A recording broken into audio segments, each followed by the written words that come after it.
महोदय, आज का जो कार्यक्रम है निश्चित तौर पर युवाओं के लिए प्रेरणा का कार्यक्रम है। आज महर्षि विश्वविद्यालय दयानंद विश्वविद्यालय में हरियाणा फिल्म महोत्सव का एक भव्य और दिव्य आज फेस्टिवल हुआ है। इसमें 100 से ज्यादा फिल्में आज स्क्रीनिंग हुई हैं और मुझे लगता है कि ये फिल्में इस हरियाणा के युवाओं के लिए, हरियाणा के हर वर्ग के लिए एक प्रेरणा का केंद्र बनेंगी। और यहाँ के जो प्रतिभाशाली युवा हैं, जो हरियाणा कभी खेल, कुश्ती इन सब में जाना जाता था, अब वो कला के क्षेत्र में भी बहुत आगे बढ़ रहा है। और मुझे पूरा भरोसा है कि इस कला के क्षेत्र में, इस फिल्मों के क्षेत्र में हरियाणा एक नई कीर्तिमान स्थापित करेगा और इसमें कई हजार युवाओं को रोजगार से लेकर उद्यमिक बनाने का काम भी फिल्म का उद्योग करेगा। अच्छा महोदय, जिस तरह से वक्फ जो संशोधित बिल है वो संसद में पेश हो गया है और हम सब जानते हैं कि ये क्यों पेश करना पड़ा।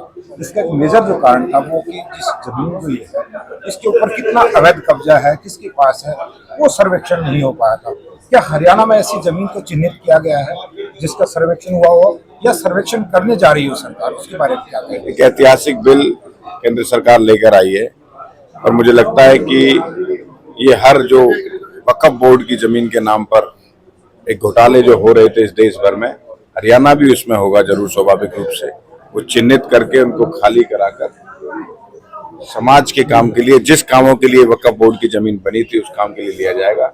एक बहुत ही अच्छा सराहनीय बिल हमारी भारत सरकार लेकर आई है और मुझे लगता है इसका फायदा सब लोगों को। कांग्रेस पार्टी ये कह रही है कि इससे भाजपा को फायदा होगा। कांग्रेस पार्टी हर उस अच्छे काम का विरोध करती है, देश के फायदे के लिए होता है। पहले धारा 370 जब हटाई तब भी उन्होंने किस प्रकार से देश में भ्रम फैलाने का काम किया कि देश में कत्लेआम हो जाएगा। फिर 3 तलाक का मुद्दा हो, उसमें भी मुस्लिम महिलाओं को भटकाने का काम उन्होंने किया। मुझे लगता है कि हर अच्छा काम सिर्फ कांग्रेस और विपक्ष की भूमिका में ही रहेगी, हर अच्छे काम का वो विरोध करती है, अब नहीं पहले से करती आई है। यही उनका सबसे बड़ा पतन का कारण है।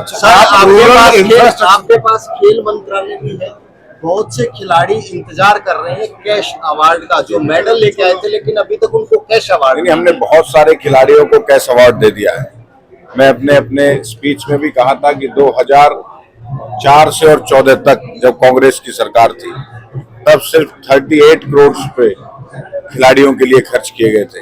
जब से भारतीय जनता पार्टी की सरकार बनी है, माननीय नायब सिंह सैनी जी के नेतृत्व में 592 करोड़ रुपए हमारी सरकार ने 10 साल के अंदर कई गुना ज्यादा खिलाड़ियों के ऊपर खर्च कर दिया है। बाकी कुछ बचे हुए खिलाड़ी, कुछ अवार्ड बचे हुए, उनको जल्दी हम दे देंगे। अच्छा सर, रेवाड़ी का एक शहीद हो गया है जवान, जो है पायलट था सिद्धार्थ यादव। ऐसा बताया गया कि 2 मार्च को जगवार लेकर निकला था और जगवार में तकनीकी खराबी आई, लेकिन लैंडिंग की तमाम कोशिशें की गई, लैंड नहीं हो पाया। उसने अपने साथी को इजेक्ट कर दिया और खुद शहीद हो गया। हम उस वीर जवान को, आदत को श्रद्धांजलि अर्पित करते हैं और इसकी पूरी जानकारी मुझे नहीं है, लेकिन ये जानकारी है मुझे कि वो शहीद हुए हैं।